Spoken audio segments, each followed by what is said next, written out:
Hi guys, Tom Morrison here, and I want to go through the PDF that you get with the Simplistic Mobility Method.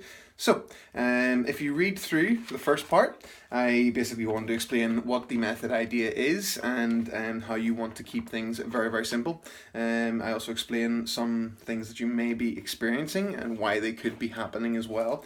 So that is the first thing that you want to be looking over. So the method really is progressive as well. So I like to think of the Simplistic Mobility Method as the background systems that would run on like your phone whenever you get it. So whenever you turn your phone on, there's already factory settings. So they are the things that keep the phone working.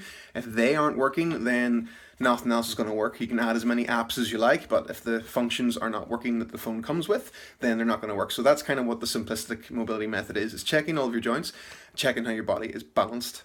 From there, you will move into your tests that you have, and you'll start off with that first of all. I always recommend that you set up your phone to film yourself from a front angle, and then do a front angle and then turn to the side as well. It's always a really good thing to do because a lot of the times what you think you're doing and what you're actually doing are completely different. So it's a good habit to have, especially for your form, for your lifts and stuff like that.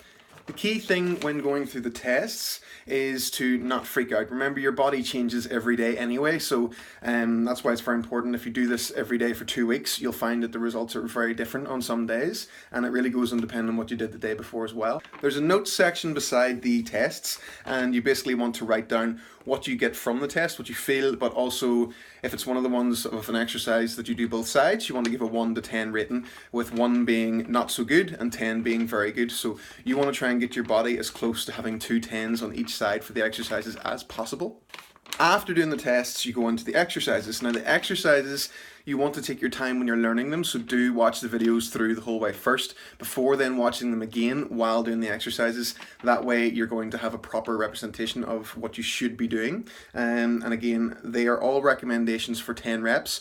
That is a goal, so some of the exercises are quite challenging, and if you can only do 5, it's absolutely fine, but your long-term goal will be able to do all of these exercises for 10 reps each without being overly overwhelmed by it. If you can do that, any other training should be fine for you. If during the exercises that you happen to notice that you really suck at one side, it's absolutely fine to add in an extra set. Ideally, again, I want you to be able to build your own programs out of this, so it's relevant to how you move and your own imbalances.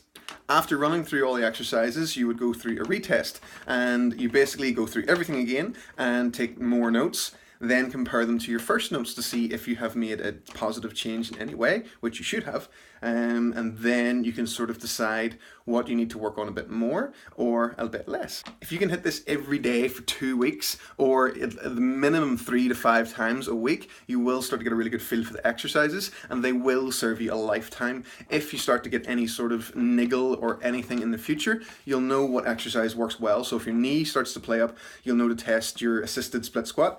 If your shoulders play up, you'll know about the zenith rotations. You'll just have all these great exercises at your disposal for whenever anything starts to feel funny on you. When you get really proficient at the movements as well, things like the glute bridge and the split squat variations and also the single leg deadlifts, you can start to add weight to those, so you're not only going to be doing great mobility training, you're actually going to be getting really crazy strong as well. The bonus content that I added as well is actually a large part of my overall training. If you get better at the single leg bottom up press, you will notice that your overall pressing will get better because you're eliminating problems that can happen by removing certain factors. The pull-off press circuit is just genius anyway. I have not met anyone that has ever not benefited from that. It is a great anti-rotational circuit to do. And also the juggling and the end range hip stuff is just absolutely great to mess with your head and make your overall coordination better. If you can do that, you can do a lot of good stuff. Thank you to everyone that's bought it so far. It is a downloadable product, so you can have it today, and let's get you started on making yourself more flexible and injury free. Please like, share and tag this video, and thank you very much again for listening.